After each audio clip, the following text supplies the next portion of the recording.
Hello everyone, मैं चंद्रशेखर आपका अपना यूट्यूब चैनल वेदा कोचिंग सेंटर में आपका स्वागत करता हूं। दोस्तों, आज हम लोग बात करने वाले हैं क्लास 8 के राजनीतिक विज्ञान सब्जेक्ट के आपका चैप्टर है आपका संविधान। और संविधान से आज हम लेकर आए हैं 40 महत्वपूर्ण प्रश्न जो कि आपके लिए काफ़ी महत्वपूर्ण हैं। चलिए आज का सेशन बिना देर किए हुए आज का हम लोग शुरुआत करते हैं। और आप ज़रूर बताएं आपका लास्ट में, वीडियो के लास्ट में, कि आपका 40 में कितना नंबर आप लाएं। चलिए आज का पहला क्वेश्चन वो देखते हैं। पहला क्वेश्चन ये है आपका कि भारत में शिक्षा का अधिकार कानून कब से लागू किया गया था। तो भारत में जो शिक्षा का जो अधिकार है एक कानून कब से लागू किया गया था आपका, तो ये 1 अप्रैल 2010 से लागू किया गया था। कब से किया गया था आपका, 2010 से किया गया था, 1 अप्रैल 2010 से आपका। और इसमें आपका 21 मौलिक अधिकार के आपका 21 के क में इसको शामिल किया गया था। और इसमें बताया गया था कि 6 से लेकर 14 वर्ष के बच्चों को निःशुल्क शिक्षा दिया जाएगा। चलिए अगला क्वेश्चन है आपसे कि स्वतंत्र भारत का संविधान कब लागू किया गया था। स्वतंत्र भारत का संविधान कब लागू किया गया था आपका, तो अगर संविधान लागू की अगर बात कर यहाँ पूछा गया आपका, तो 26 जनवरी 1950 को लागू किया गया था। 26 जनवरी 1950 को लागू किया गया था। और जबकि हमारा जो संविधान है ये बनकर जो है वो बनकर जो है आपका 26 नवंबर 1949 को तैयार हो गया था।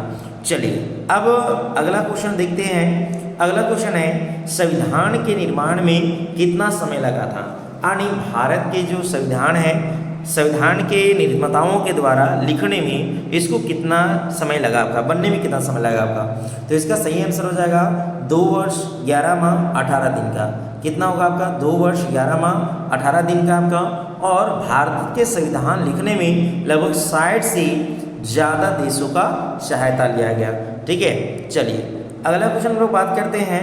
अगला क्वेश्चन ये है आपका कि शिक्षा अधिकार अधिनियम में अनिवार्य एवं निःशुल्क शिक्षा बच्चों को दिया जाना, इसके अधिकतम उम्र सीमा क्या निश्चित किया गया। तो इसका अधिकतम जो उम्र सीमा है ये आपका 14 ईयर्स है, यानी 14 वर्ष है। 14 वर्ष से कम उम्र के बच्चों को निःशुल्क शिक्षा देना अनिवार्य कर दिया गया है। अगला क्वेश्चन है हमारे यहाँ पे, हमारे संविधान में मुख्य विशेषता क्या है। तो हमारे संविधान में मुख्य विशेषता क्या है आपका, तो इसका जो सही आंसर होने वाला है आपका ऑप्शन बी होगा आपका, समाजवाद, पंथ निरपेक्ष, लोकतांत्रिक, गणराज्य। तो इसका सही आंसर होने वाला है 5 के आपका बी। चलिए अगला क्वेश्चन को देखते हैं आपका, संपत्ति के अधिकार को मौलिक अधिकार के श्रेणी से कब हटा दिया गया था। दोस्तों ये क्वेश्चन आपसे काफ़ी ज़्यादा इम्पोर्टेंट है और ये प्रतियोगिताओं परीक्षाओं में पूछा जाता है, इसलिए आप लोग को इस क्वेश्चन पे काफ़ी ज़्यादा ध्यान देना चाहिए। तो संपत्ति के अधिकार को मौलिक अधिकार की श्रेणी से कब हटा दिया गया था, ये आपका 1978 में। और वो कौन सा अमेंडमेंट था आपका, तो कौन सा संविधान संशोधन था आपका, 44वां संविधान संशोधन। 44वां संविधान संशोधन आपका 1978 में इसको हटा दिया गया था। मत अगर पहले बात किया जाए आपका, तो अगर बात किया जाए आपका, तो मौलिक अधिकारों की संख्या जो था आपका, मौलिक अधिकारों का संख्या 7 था। ठीक है, लेकिन जब संपत्ति का अधिकार जब हटा तो वर्तमान में कितने आपका मौलिक अधिकार है, 6 मौलिक अधिकार है। कौन कौन है आपका, तो आगे हम बताएंगे आपका स्वतंत्रता समानता का अधिकार, स्वतंत्रता का अधिकार, शोषण के विरुद्ध अधिकार, शिक्षा और सांस्कृतिक अधिकार, संवैधानिक उपचार का अधिकार और धार्मिक शिक्षा का अधिकार। चलिए हम लोग यहाँ पे अगला बात करते हैं। अगला क्वेश्चन आपका, तो संविधान द्वारा कितने मौलिक कर्तव्य दिए गए हैं। अगर कहा जाए यहाँ पे दोस्तों कि संविधान में मौलिक कर्तव्यों की अगर बात करा, तो संविधान में मौलिक कर्तव्य यानी प्रदत्त कितने किए गए हैं, अगर हैं तो 11। अभी वर्तमान में कितने हैं मौलिक कर्तव्य आपके, 11 हैं। लेकिन जब मौलिक कर्तव्य इसको जब जोड़ा गया था तो उस समय मौलिक कर्तव्यों की संख्या कितना था आपका, 10 था आपका। अगर आपसे बात करेगा कि मौलिक कर्तव्य क्या मूल संविधान में था, नहीं, मौलिक यानी कर्तव्य जो था वो मूल संविधान में बिल्कुल नहीं था, बल्कि इसको यानी रूस के संविधान से 42वां संविधान संशोधन 1976 में इसको जोड़ा गया। 1976 में इसको जोड़ा गया और जुड़ने में महत्वपूर्ण जो भूमिका जो निभाए हैं वो कौन निभाए हैं आपका, तो स्वर्ण सिंह रिपोर्ट के आधार पर जोड़ा गया है। स्वर्ण सिंह रिपोर्ट के आधार पर इसको जोड़ा गया है। किसको, आपका मौलिक कर्तव्य को। चलिए अगला हम लोग क्वेश्चन देखते हैं आपका कि विश्व का सबसे बड़ा एवं लिखित संविधान किस देश के पास है। अगर बोला जाए यहाँ पे विश्व का सबसे बड़ा लिखित संविधान किस देश के पास है आपका, तो हमारे भारत यानी अपना भारत के पास संविधान सबसे बड़ा लिखित संविधान है आपका। कुल कितने आपका है, अगर बात करें आपका कि जब संविधान जब लागू हुआ था आपका मूल संविधान में, तो 395 अनुच्छेद थे, 395 आर्टिकल थे आपका और 22 आपका इसमें भाग था आपका, 22 भाग थे आपका। और अगर अनुसूची की अगर बात करें तो अनुसूची के आपका कितना था आपका, 8 थे आपका। ठीक है, तो फिर इसमें प्लस फिर 4 किया गया बाद में, तो अभी अनुसूची की अगर संख्या अगर देखा जाए तो कितना आपका 12 है। चलिए अगला क्वेश्चन हम लोग देखते हैं। अगला क्वेश्चन है आपका कि शिक्षा की सूची के अंतर्गत आता है, तो शिक्षा की सूची के अंतर्गत आता है तो ये समवर्ती सूची के अंतर्गत आता है। और आपको बताए हैं क्लास में कि 7वें अनुसूची में, भारत संविधान के 7वें अनुसूची में 3 प्रकार के सूचियों के बारे में बताया गया है आपका। सबसे पहले तो ये बताया गया है संघ सूची, ठीक है, संघ सूची। दूसरा में बताया गया है आपका संघ सूची, दूसरा बताया गया है राज्य सूची, और तीसरा में बताया गया आपका समवर्ती सूची बताया गया। क्या बताया गया आपका, समवर्ती सूची बताया गया। ठीक है, अब यहाँ पे हम लोग एक एक करके देखेंगे आपका। जैसे यहाँ पे अगर देख ले दोस्तों आपका, तो संघ सूची या केंद्र सूची किसे कहते हैं, संघ सूची या केंद्र सूची किसे कहते हैं, तो वैसा विषय जिस पर कानून बनाने का अधिकार सिर्फ किसको हो आपका, तो सिर्फ आपका केंद्र को, सिर्फ किसको आपका केंद्र को हो, तो उसको हम लोग कहते हैं आपका किसको इसमें रखा गया आपका, तो संघ सूची में रखा गया। किसमें रखा गया आपका, संघ सूची के अंतर्गत में रखा गया है। और अगर आपसे पूछेगा कि राज्य सूची किसे कहते हैं, राज्य सूची किसे कहते हैं, तो वैसा विषय जिस पर कानून बनाने का अधिकार सिर्फ राज्य सरकार को, किसको आपका राज्य सरकार को हो, तो उसे हम लोग कहते हैं राज्य सूची कहते हैं। अब आइए दोस्तों समवर्ती सूची किसे कहते हैं, तो समवर्ती सूची किसे कहते हैं, तो वैसा विषय जिस पर कानून बनाने का अधिकार यानी केंद्र सरकार और राज्य सरकार दोनों को प्राप्त होता है, ऐसे हम लोग सूची, ऐसे विषयों को हम लोग किसके अंतर्गत रखते हैं, तो समवर्ती सूची के अंतर्गत रखते हैं। और जो शिक्षा है ना, वो समवर्ती सूची के अंतर्गत में ही आता है आपका, और शिक्षा पर दोनों कानून बनाते हैं, केंद्र सरकार आपका और राज्य सरकार। चलिए आई होप समझ गए होंगे। अगला क्वेश्चन यहाँ पे है, मंत्रिपरिषद के अध्यक्ष को कौन होते हैं, या मंत्रिपरिषद के अध्यक्ष को क्या कहते हैं, तो वो क्या कहते हैं हम लोग, प्रधानमंत्री कहते हैं। ठीक है, तो प्रधानमंत्री क्या होते हैं आपका, मंत्रिपरिषद के अध्यक्ष होते हैं। अगला क्वेश्चन है, जैसे हमने बात किया था आपका कि समिति की रिपोर्ट के आधार पर संविधान में मूल कर्तव्य शामिल किए गए थे आपका। अगर बात करें यहाँ पे दोस्तों आपका कि मूल संविधान में अगर देखा जाए मूल कर्तव्य को किसने शामिल किया गया था आपका, तो ये संविधान में किसके आधार पर शामिल किया गया था, स्वर्ण सिंह रिपोर्ट के आधार पर। ठीक है, स्वर्ण सिंह रिपोर्ट के आधार पर किया गया था आपका। और बताया था कि जब मौलिक कर्तव्य को जब लागू किया गया था तो उस समय कितने कर्तव्य थे आपका, 10 कर्तव्य थे। ठीक है, लेकिन वर्तमान में कितने कर्तव्य आपका, 11 कर्तव्य हैं। ठीक है, और 11वां कर्तव्य को कब जोड़ा गया आपका, 86वां संविधान संशोधन यानी 2002 में जोड़ा गया। ठीक है, चलिए अगला क्वेश्चन हम लोग बात करते हैं, भारतीय संविधान में नागरिकों को दिए गए अधिकार को क्या कहते हैं। तो भारतीय संविधान में नागरिकों को जो दिए गए हैं अधिकार आपका, तो उसे हम लोग मौलिक अधिकार कहते हैं। क्या कहते हैं, मौलिक अधिकार कहते हैं। अगर बात करा जाए कि मौलिक अधिकार के बारे में, तो मौलिक अधिकार के बारे में संविधान में अनुच्छेद आपका 12 से लेकर 35 में बताया गया है, 12 से लेकर 35 में बताया गया है। और भाग कौन सा है आपका, तो भाग 3 में बताया गया है। और ये कहाँ के संविधान से लिए गए हैं, तो ये अमेरिका के संविधान से लिए गया है। कौन, मौलिक अधिकार, जिसको इंग्लिश में हम लोग कहते हैं फंडामेंटल राइट्स। ठीक है, फंडामेंटल राइट मौलिक अधिकार को कहते हैं, और जबकि मौलिक कर्तव्य को इंग्लिश में कहते हैं फंडामेंटल राइट ड्यूटीज कहते हैं। चलिए अगला क्वेश्चन वो देखते हैं, राष्ट्र ध्वज एवं राष्ट्रगान का आदर करना कहलाता है या किसके अंतर्गत आता है? तो राष्ट्र ध्वज एवं राष्ट्रगान का आदर करना आपका क्या कहलाता है? आपका मौलिक कर्तव्य कहलाता है। क्या कहलाता है? आपका मौलिक कर्तव्य कहलाता है आपका। ठीक है, चलिए अगला क्वेश्चन है आपका, अगला क्वेश्चन है, राष्ट्रीय मानवाधिकार आयोग का गठन किया गया। राष्ट्रीय मानवाधिकार आयोग का गठन कब किया गया आपका? तो ये आपका किया गया 1993 में। कब किया गया आपका? 1993 में किया गया। ठीक है, इसका सही आंसर हो जाएगा 1993। चलिए अगला क्वेश्चन हम लोग देखते हैं। अगला क्वेश्चन है आपका, मानवाधिकार दिवस किस तिथि को मनाया जाता है? तो मानवाधिकार दिवस जो है किस तिथि को मनाया जाता है आपका? तो प्रत्येक वर्ष 10 दिसंबर को मनाया जाता है। 10 दिसंबर को क्या मनाया जाता है आपका? मानवाधिकार दिवस मनाया जाता है। चलिए अगला क्वेश्चन हम लोग देखते हैं आपका, अगला क्वेश्चन है, भारतीय संविधान के प्रारूप समिति के अध्यक्ष कौन थे आपका? तो प्रारूप समिति के अध्यक्ष जो थे, समिति के अध्यक्ष जो थे वो कौन थे आपका? तो डॉक्टर भीमराव अंबेडकर थे। अगर दोस्तों अगर यहाँ बात कर ले प्रारूप समिति में, तो प्रारूप समिति में कुल आपका 7 सदस्य थे। कितने सदस्य थे आपका? 7 सदस्य थे। और संविधान जो लिखने का जो कार्य किया गया है इसी समिति के द्वारा किया गया है आपका। और इस समिति को और क्या कहते हैं आपका? तो मसौदा समिति कहते हैं। क्या कहते हैं आपका? मसौदा समिति भी कहते हैं, या इसको ड्राफ्टिंग कमेटी भी कहते हैं। क्या कहते हैं आपका? ड्राफ्टिंग कमेटी भी कहते हैं। चलिए अगला हम लोग क्वेश्चन देखते हैं। अगला क्वेश्चन ये है आपका, किस वर्ष चार्टर अधिनियम में पहली बार विधान परिषद के बीज दिखाई दी? तो ये आपका 1833 में था। किस चार्टर एक्ट में था आपका? तो ये चार्टर अधिनियम आपका 1833 का था, जिसमें पहली बार विधानसभा के बारे में बात किया गया आपका।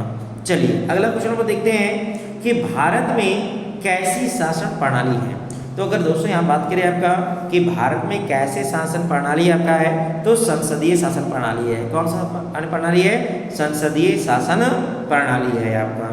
अगला हम लोग क्वेश्चन यहाँ पे देखते हैं। अगला क्वेश्चन है, लोकप्रिय सदन किसे कहा जाता है? तो लोकप्रिय सदन जो है, लोकप्रिय सदन किसे कहा जाता है आपका? तो लोकसभा को कहा जाता है। किसे कहा जाता है आपका? लोकसभा को कहा जाता है। और इसे निम्न सदन भी कहते हैं। क्या कहते हैं आपका? निम्न सदन भी कहते हैं आपका। और इंग्लिश में आपको क्या कहते हैं? इसको लोअर हाउस कहते हैं। क्या कहते हैं आपका? लोअर हाउस कहते हैं आपका। ठीक है, चलिए।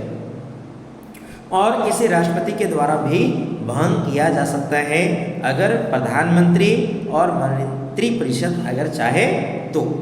चलिए अगला क्वेश्चन है कि भारत के संविधान में कितने मौलिक कर्तव्य हैं? तो भारतीय संविधान में मौलिक अगर कर्तव्यों की अगर बात करें वर्तमान में, तो कितने आपका? तो 11 कर्तव्य हैं। कितने 11 हैं? तो 11 कर्तव्य हैं आपका। चलिए अगला क्वेश्चन है, झारखंड में कितने लोकसभा क्षेत्रों में बांटा गया है? मतलब झारखंड जो है वो उसको कितने लोकसभा क्षेत्रों में बांटा गया आपका? तो ये 14 है, और यहाँ पे 14 लोकसभा क्षेत्रों में बांटा गया झारखंड को आपका। ठीक है, जिसमें अभी वर्तमान में चतरा के सांसद कौन है आपका? तो श्री कालीचरण सिंह जी हैं आपका। चलिए अगला क्वेश्चन है यहाँ पे, सर्वोच्च न्यायालय के मुख्य न्यायाधीश कौन नियुक्त करता है आपका? तो सर्वोच्च न्यायालय के मुख्य न्यायाधीश को कौन नियुक्त करता है आपका? तो राष्ट्रपति करता है दोस्तों। कौन करता है आपका? राष्ट्रपति करता है। और जबकि जो राज्यपाल है वो जिला न्यायालय के न्यायाधीशों को नियुक्त करता है आपका। चलिए अगला क्वेश्चन है, राज्यसभा में अधिकतम सदस्यों की संख्या कितनी है? तो राज्यसभा में अगर बात करें अधिकतम सदस्यों की संख्या कितनी है आपका? तो 250 है। कितने आपका?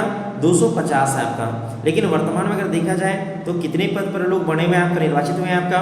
तो 245। इसमें भी है 200 आपका 33 जो है निर्वाचित है आपका। हाँ, और 12 जो है इसमें राष्ट्रपति के द्वारा मनोनीत किए जाते हैं। तो राष्ट्रपति के द्वारा वैसे व्यक्तियों को मनोनीत किया जाते हैं जो भारत में खेल के क्षेत्र में, पत्रकारिता के क्षेत्र में, समाज के क्षेत्र में, कला और संगीत के क्षेत्र में काफ़ी अच्छा उनका योगदान रहा है। तो 12 व्यक्तियों के द्वारा, यानी 12 व्यक्तियों को राष्ट्रपति के द्वारा मनोनीत किया जाता है। चलिए अगला हम लोग क्वेश्चन देखते हैं। अगला क्वेश्चन ये है कि भारतीय संविधान के किस भाग में मौलिक अधिकार के बारे में वर्णन किया गया है?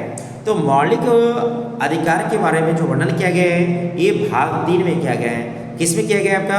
भाग 3 में किया गया है। चलिए अगला क्वेश्चन हम लोग देखते हैं। अगला क्वेश्चन है आपका कि राष्ट्रगान जन गण मन किसके द्वारा रचित किया गया है आपका? तो किसके द्वारा लिखा गया है आपका राष्ट्रीय गान आपका जन गण मन, ठीक है, जन गण मन। तो आपका ये रविन्द्रनाथ टैगोर के द्वारा लिखा गया है। किसके द्वारा लिखा गया आपका? रविन्द्रनाथ टैगोर के द्वारा लिखा गया है। और आपको पता होना चाहिए कि जो जन गण मन है ये अधिकतम 52 सेकंड में गाया सकता है और न्यूनतम जो है ये 20 सेकंड में गाया जा सकता है आपका, 20 सेकंड में। और इसको पहली बार कब गाया गया था आपका? तो 1911 में गाया था जब कलकत्ता से जब राजधानी भारत का दिल्ली किया जा रहा था, नई दिल्ली किया जा रहा था, तब गाया गया था इसको पहली बार आपका, ठीक है।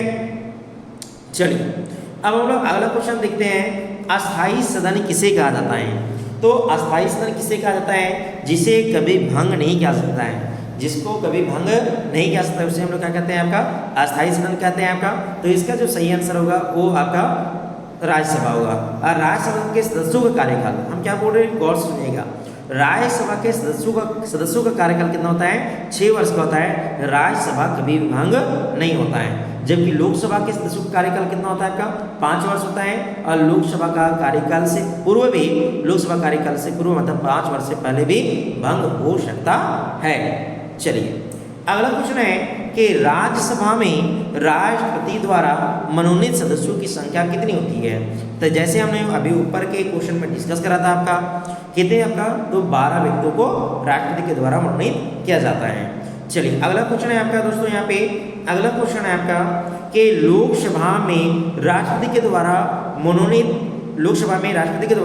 मनोनीत सदस्यों की संख्या कितनी होती थी? तो आपको पहले बताना चाहिए आपका कि पहले 545 होता था, ठीक है, 545, जिसमें आपका 545 में आपका 2 क्या होते थे आपका? राष्ट्रपति के द्वारा मनोनीत होता था। तो अब इसको हटा दिया गया है आपका। तो पहले कितना होता था आपका? 2 था आपका, संख्या कितना था आपका? 2। लेकिन अभी वर्तमान अगर पूछेगा कि यानी लोकसभा में सदस्यों की संख्या कितना है आपका? तो 543 ही आप टिक आउट करके आइएगा। चलिए अगला क्वेश्चन है आपका, लोकसभा में निर्वाचित सदस्यों की संख्या कितनी है? तो लोकसभा में निर्वाचित सदस्यों की संख्या कितनी है आपका? 543 है। कितना है आपका? 543 है, ठीक है। चलिए अगला हम लोग क्वेश्चन देखते हैं, अप्रस्तुता का प्रावधान किस संविधान के किस अनुच्छेद में किया गया था? तो अप्रस्तुता मतलब छुआछूत का उन्मूलन का प्रावधान किस संविधान के अनुच्छेद किया गया था आपका? तो ये अनुच्छेद 17 में किया गया था, ठीक है, अनुच्छेद 17 में किया गया था छुआछूत का अंत आपका, जो कि ये समानता के अंतर्गत आता है आपका, समानता मौलिक अधिकार के अंतर्गत आता है। चलिए अगला क्वेश्चन है, कानून बनाने का अधिकार किसे है? ठीक है, कानून बनाने का अधिकार किसे है आपका? तो ये विधायिका को है। किसको आपका है? तो ये विधायकों को प्राप्त है। इसका आंसर हो जाएगा विधायिका, ठीक है। किसका हो जाएगा आपका? विधायिका। विधायिका के अंतर्गत ही आते हैं संसद। कौन आता है आपका? संसद। और संसद के 2 प्रकार के होते हैं, एक तो लोकसभा हो गया, दूसरा कौन हो गया आपका? राज्यसभा। लेकिन अगर पूछेगा संसद के अंग कौन कौन होते हैं, तो राष्ट्रपति, लोकसभा और राज्यसभा। इसमें आपका लोकसभा, राज्यसभा और राष्ट्रपति तीनों होते हैं। अंग पूछेगा तो, और सदन के यानी संसद के सदन पूछेगा तो 2 ही, लोकसभा और राज्यसभा। चलिए अगला क्वेश्चन हम लोग देखते हैं कि संविधान के अंतरात्मा किसे कहा जाता है? तो संविधान के अंतरात्मा किसे कहा जाता है आपका? तो ये मौलिक अधिकार को कहा जाता है। किसे कहा जाता है आपका? मौलिक अधिकार को कहा जाता है। चलिए अगला क्वेश्चन को देखते हैं, जब किसी व्यक्ति का मौलिक अधिकार का जब हनन होता है तो वह कौन न्यायालय जा सकता है? यानी अपना जो केस है वो कौन न्यायालय में केस कर सकता है आपका? तो वो सर्वोच्च न्यायालय भी जा सकता है और वो उच्च न्यायालय भी जा सकता है। जिला न्यायालय में मौलिक अधिकार की सुनवाई नहीं होता है। तो इसका ए और बी दोनों होगा, तो इसका सही आंसर हो जाएगा आपका यानी ए बी दोनों। और आपको दोस्तों यहाँ पे साथ में बता दें आपका कि आर्टिकल 32 के तहत आप सर्वोच्च न्यायालय जा सकते हैं, यानी सुप्रीम कोर्ट जा सकते हैं आप, हाँ। और आपका आर्टिकल 226 के तहत आप हाई कोर्ट जा सकते हैं। कहाँ जा सकते हैं आपका? High court. तो याद रखिएगा दोस्तों, ये 32 और 226 आपका, 226 के तहत कहाँ? तो आप उच्च न्यायालय में कर सकते हैं केस आपका, याचिका दायर कर सकते हैं। और 32 के तहत आप सुप्रीम कोर्ट यानी सर्वोच्चतम न्यायालय या उच्चतम न्यायालय में आप अपना मुकदमा दायर कर सकते हैं। चलिए अगला क्वेश्चन है यहाँ पे, जब केंद्र सरकार और राज्य सरकार जब दोनों मिलकर कानून बनाती है तो वह किस सूची के अंतर्गत आता है? तो यह किस सूची के अंतर्गत आता है आपका? तो ये आपका समवर्ती सूची के अंतर्गत आता है। किस सूची के अंतर्गत आता है? समवर्ती सूची के अंतर्गत आता है। चलिए अगला क्वेश्चन है आपके यहाँ पे, अगला क्वेश्चन बोल रहे हैं कि जब किसी यानी 14 वर्ष से कम उम्र के बच्चों को खतरनाक काम धंधा में लगाया जाता है तो किस मौलिक अधिकार का हनन होता है? तो वो कौन सा मौलिक अधिकार का हनन होता है? तो ये आपका शोषण के विरुद्ध अधिकार। कौन सा आपका? तो ये शोषण के विरुद्ध अधिकार का हनन होता है आपका। तो यहाँ पे चला जाएगा आपका ऑप्शन सी। इसमें कहा गया है कि आप 14 वर्ष से कम उम्र के बच्चों को हानिकारक जगहों पर काम कराना कारणीय अपराध है आपका। चलिए अगला क्वेश्चन है आपका यहाँ पे प्राण और दैहिक अनिष्पन्नता के बारे में किस अनुच्छेद में बताया गया है? तो प्राण और दैहिक अनिष्पन्नता के बारे में किसमें बताया गया आपका अनुच्छेद 21 में बताया गया है। इसमें मनपसंद आपको ठीक है, आपको पर्यावरण शुद्ध पर्यावरण में हवा लेने से कोई भी रुक नहीं सकता है आपका। हाँ, और बहुत सारी बातें इसमें बताया गया है आपका। इसमें आपका अपने जीवन की रक्षा के लिए बात बताया गया है आपका 21 में आपका। चलिए अब भारत के प्रथम प्रधानमंत्री कौन थे? तो भारत की अगर बात करा जाए आपका प्रथम, तो भारत के प्रथम प्रधानमंत्री कौन थे आपका? तो ये आपका पंडित जवाहरलाल नेहरू हो जाएंगे। कौन हो जाएंगे आपका? पंडित जवाहरलाल नेहरू थे जो भारत के क्या थे आपका प्रथम प्रधानमंत्री थे। साथ में दोस्तों ये आपको बता दें आपका यहाँ पे कि जो डॉक्टर राजेंद्र प्रसाद थे, ये भारत के प्रथम क्या थे आपका प्रेसिडेंट से थे, यानी राष्ट्रपति थे आपका। वही अगर बात करें यहाँ पे आपका डॉक्टर सर्वपल्ली राधाकृष्णन का ये, तो ये भारत के प्रथम क्या थे आपका उपराष्ट्रपति थे। चलिए अगला क्वेश्चन है आपका, सर्वोच्च न्यायालय के मुख्य न्यायाधीश को किस प्रक्रिया द्वारा हटाया जा सकता है? तो सर्वोच्च न्यायालय के मुख्य न्यायाधीश को किस प्रक्रिया द्वारा हटाया जा सकता है आपका? तो ये महाभियोग के द्वारा ही हटाया जा सकता है। जो महाभियोग के जो काम है वो संसद करते हैं। कौन करते हैं आपका? संसद करते हैं। चलिए आज का अंतिम क्वेश्चन आपका है, कानून लागू करने का अधिकार किनको है? तो कानून लागू करने का अधिकार किनको आपको प्राप्त है? तो ये कार्यपालिका को, मतलब कानून को लागू करने का अधिकारी किसका है आपका? कार्यपालिका को। और जब कोई कानून का जब उल्लंघन होता है तो संरक्षण जो करता है आपका, दंड देता है, वो कौन देता है आपका? न्यायपालिका। चलिए तो आज का हम लोग देखें आपका टॉप 40 क्वेश्चन।